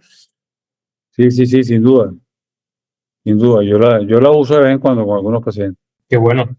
Qué bueno. Y bueno, pasemos a la parte, ¿no?, de cómo nos podríamos desintoxicar de estos tóxicos acumulados. Recuerdo que fuera de cámaras, si no me equivoco, me aconsejaste para el tema de vacunas utilizar los rábanos con rúcula, ¿verdad? Con perejil, ¿consigues allá? Perejil. Ah, era perejil. Sí, el perejil sirve. El perejil funciona bien. O sea, la rúcula no tiene evidencia en este sentido. Sí, sí tiene evidente de que detoxifica. Hay Ah, una vale. que todas esas hierbitas verdes, todas esas detoxifican, todas. Ah, qué bueno.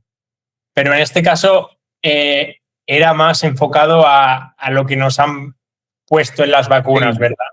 claro, a los metales, sí.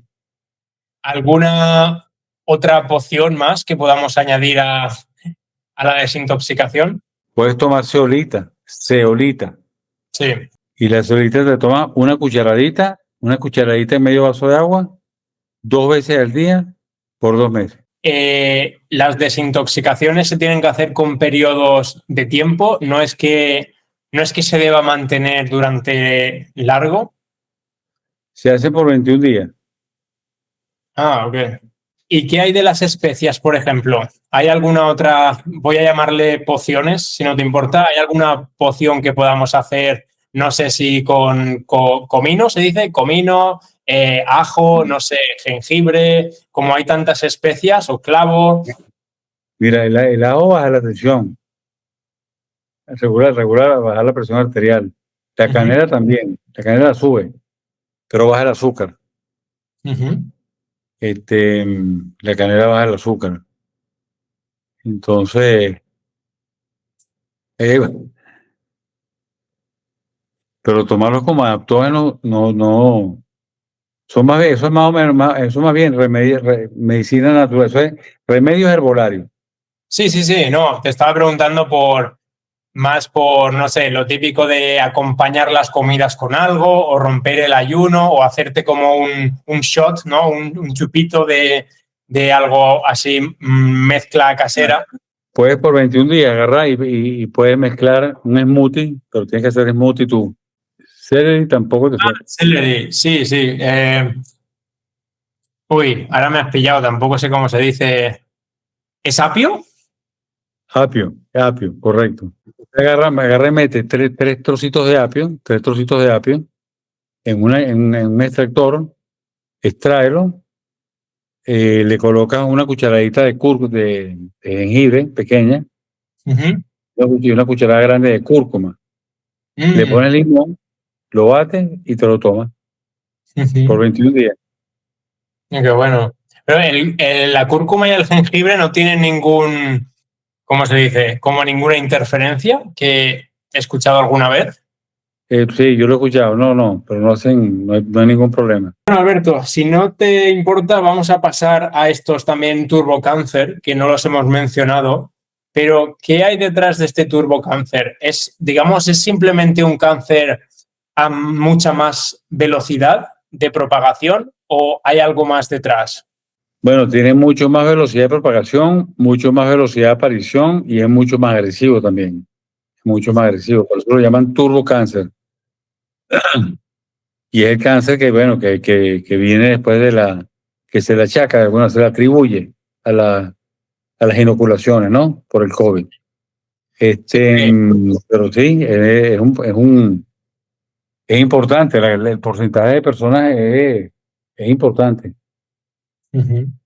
Entonces, en el caso de estos pacientes, ¿cómo sería el enfoque? ¿Es el mismo enfoque, pero mucho más intensivo? ¿O cómo sería? Sí, bueno, sí, enfocamos más intensivo si el paciente está más grave, que normalmente pues está en peores condiciones, y insistimos mucho en la detoxificación también. Uh-huh. ¿Y cómo de rápido sería en comparación con un cáncer normal? Es decir, ¿hay alguna estimación no sé, 5 veces más rápido, más agresivo, 10 veces? ¿Hay alguna estimación?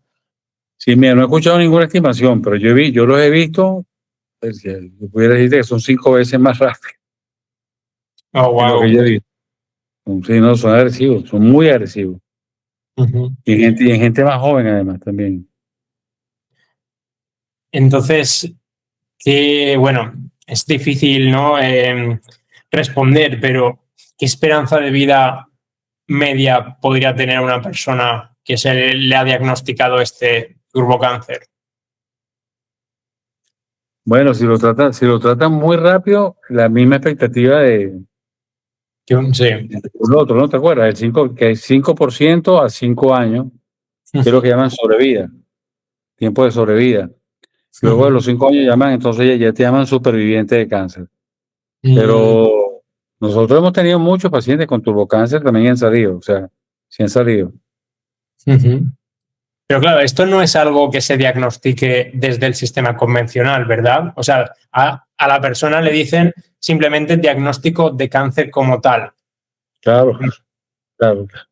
Sí, sí, en la medicina convencionalmente se pone cáncer por las razones que tú sabes, que si no sigo turbocáncer estoy insinuando por lo que es consecuencia de la inoculación, ¿no? Pero sí, se llama cáncer, se llama cáncer. Aunque la Entonces, gente sabe que lo conocen como turbocáncer. claro, vosotros luego, ¿cómo detectáis cuál pueda ser el etiquetado como turbo o normal? Oye, por la velocidad y la manera de cómo se presenta. O sea, y eso raya en la subjetividad. Raya en la subjetividad. O sea, no hay línea que tú me digas, no es que apareció y el mes estaba peor y tal cosa, no, sino que tú ves la evolución y no una evolución normal.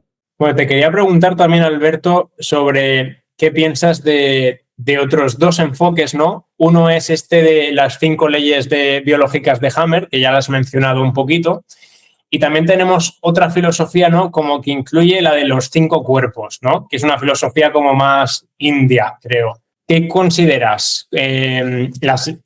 ¿También las aceptas en tu enfoque? Totalmente, totalmente. Yo acepto todo eso. Yo estudié metafísica también durante un buen tiempo. Estuve estudiando metafísica y yo no tengo la menor duda de que eso es así. El cuerpo mental, el cuerpo etéreo, el cuerpo físico, el cuerpo astral, entonces, en fin. O sea, no somos un cuerpo físico, ¿no? No somos un cuerpo físico. Eso es parte de la ilusión, del mundo ilusorio que de alguna manera se nos presenta frente a nosotros.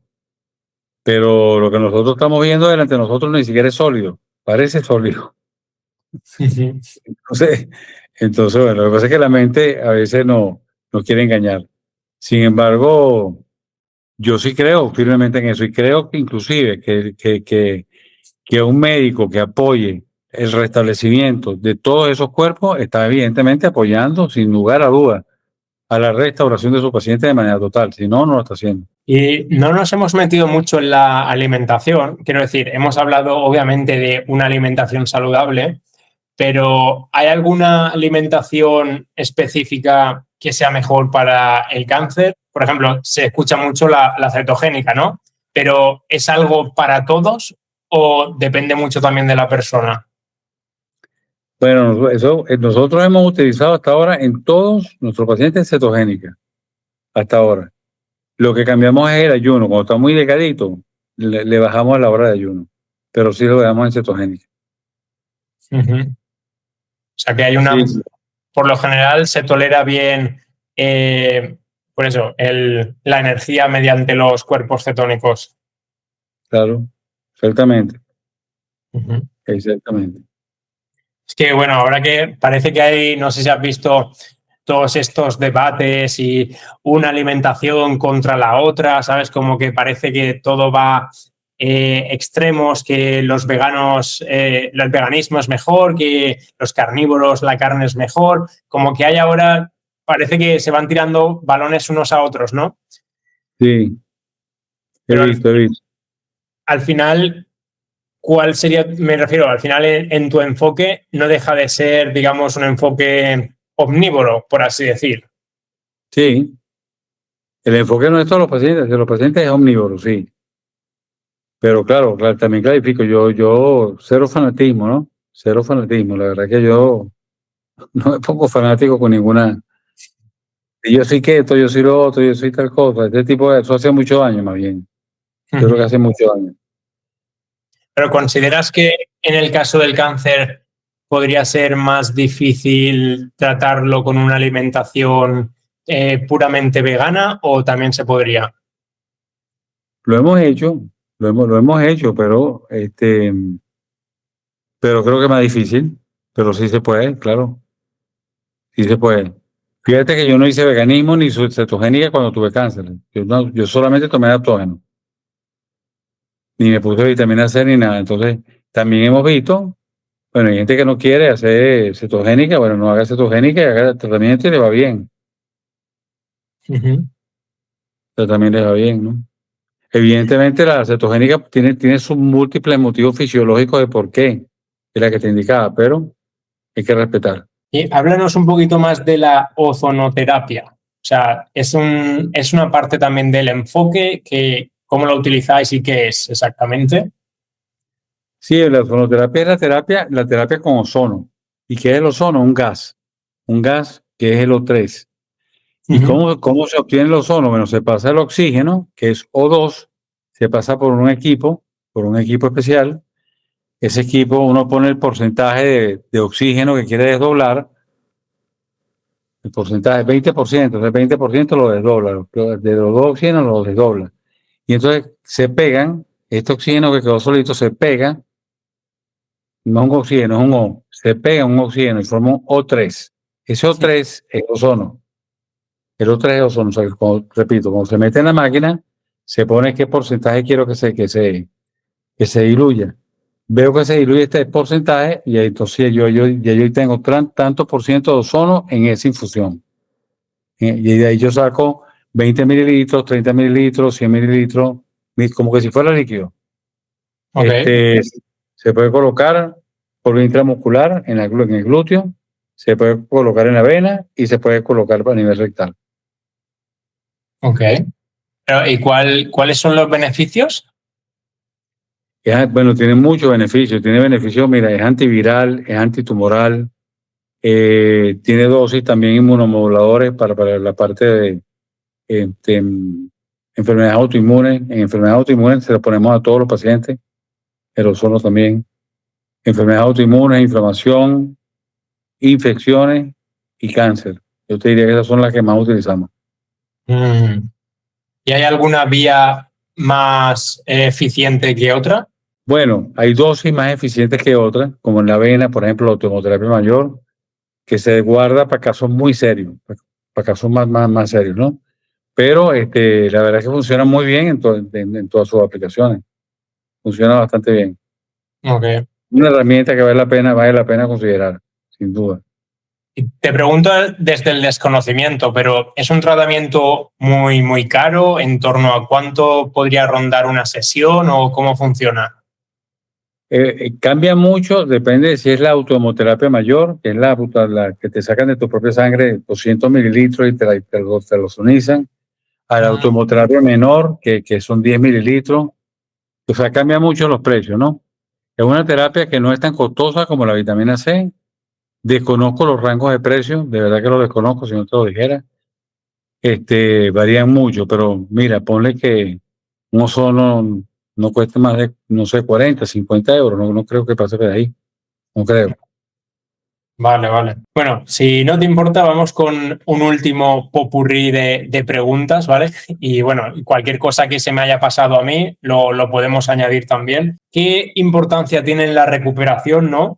Ese cambio de mentalidad y de actitud, porque al final, normalmente después de un diagnóstico de cáncer y especialmente desde el sistema convencional, no, pues obviamente esa persona se queda hundida, se queda en la miseria, se queda con un estado de ánimo muy bajo, ¿no? Normalmente, entiendo. Entonces, ¿cómo influye el cambiar ese chip y al mismo tiempo cómo le ayudáis a esa persona? ¿Cómo son esas herramientas, ¿no? Para que cambie, para mejorar. Sí, bueno, eso primero, en primer lugar tienes que crear cierto nivel de amistad con la persona. Tienes que generar amistad, tienes que generar confianza. Tú tienes que hablar tienes que generar de confianza a la persona que tienes enfrente, ¿no? Siempre, como yo siempre digo, cabeza fría, corazón caliente. O sea, diciendo las cosas como son, ¿ok? Pero siempre desde el entusiasmo. Siempre desde el entusiasmo. Si va a salir, si va a salir. La mente juega un papel muy importante. Muy importante. Y a los familiares se los digo también. No, que sí se puede, sí se puede, sí se puede. Y he visto milagros, como te digo, te lo juro que he visto milagros ocurrir. Enfermedades de esas adultos, pero no incurables, sino de las incurables feas, y bueno, y están ahí, está muy bien. Entonces, primero decirle a la persona que no nació enferma. Nadie con una enfermedad crónica nació enfermo. Si no naciste enfermo, eso no es tuyo, es adquirido. Y si es adquirido, tú te puedes deshacer de ello también, con las herramientas correctas. Yo te voy a ayudar, pero yo necesito que tú me ayudes, lo que yo les digo. Yo te voy a ayudar, pero yo necesito que tú me ayudes. ¿Haciendo qué? Haciendo lo que te voy a pedir que hagas. Y ahí vamos estableciendo amistad, y se generan lazos de amistad muy bonitos por aquí también. Qué bueno, qué bueno. ¿Y qué avances, digamos, recientes has visto que puedan ayudar a estos tratamientos en cuanto al cáncer? ¿Hay algo, no sé, en el último año que haya podido sorprender o ser significativo? Hemos visto varias cosas, pero te voy a nombrar dos interesantísimas. Una que estamos usando y una que sí, las dos las estamos usando. La melatonina. ¿En serio? En dosis de 60 a 2000 miligramos, 2000, hasta Hostia. 2000 para el cáncer. Melatonina, fíjate lo importante de los ritmos circadianos. Sí, o sea, pero eso sería por la noche, claro, porque si no... Entiendo que es tomado durante el día y que no da sueño. Ah, ¿en serio? Ah, vale. Entiendo eso. Yo tengo pacientes con 140 miligramos. Yo creo que ese sería uno. Yo diría que la melatonina. Y el otro sería el muérdago. Estamos investigando sobre el muérdago, porque la verdad es que los adaptógenos los tenemos, bueno, siempre estamos investigando también sobre adaptógenos, pero ahorita tenemos sobre la mesa así como que de novedad, yo diría de este año, el tema del muérdago y el tema de la melatonina. Megadosis de melatonina se llama. Bueno, Alberto, no sé, yo creo que se ha quedado todo muy bien explicado y un enfoque muy, muy integrativo. No sé si se me ha pasado algo que te gustaría incluir o alguna cosita más. No, yo creo que estuvo, de verdad que estuvo bien completa, el grano. Que si no la gente, si no lo hace muy largo, lo que yo percibo es que la gente no, como que no lo ve, ¿no? Más pequeñito. ¿No está bien? ¿No? Yo creo que hemos tratado desde tu propia experiencia personal, las causas, posibles síntomas, vuestro enfoque, tratamientos. Sí. Así. Bueno, la verdad es que me ha encantado. He disfrutado, bueno, iba a decir, he disfrutado como un niño en el colegio, pero no sé si los niños disfrutan tanto en el colegio. Yo he disfrutado más. Bueno, pues muchas gracias, Alberto, por compartir esta información, este espacio con la comunidad imparable. No, siempre para servir, siempre para servir. Alberto, ¿qué mensaje final podríamos dejar de reflexión para la audiencia? Yo dejaría dos cosas. Primero, toda enfermedad es potencialmente curable. Y dos, el diagnóstico no es el pronóstico. Qué bueno. Me ha gustado mucho esos dos mensajes. Bueno, con todos nosotros, Dr. Gil, Alberto Muhammad, muchísimas gracias. Como te digo, seguimos en contacto y ojalá en el futuro, ¿no?, podamos tener otro ratito juntos. Seguro, claro que sí. Bueno, cuídate mucho, Alberto. Y gracias por tu invitación. Siempre a la orden por aquí para repetir en algún momento, hablamos de otra cosa.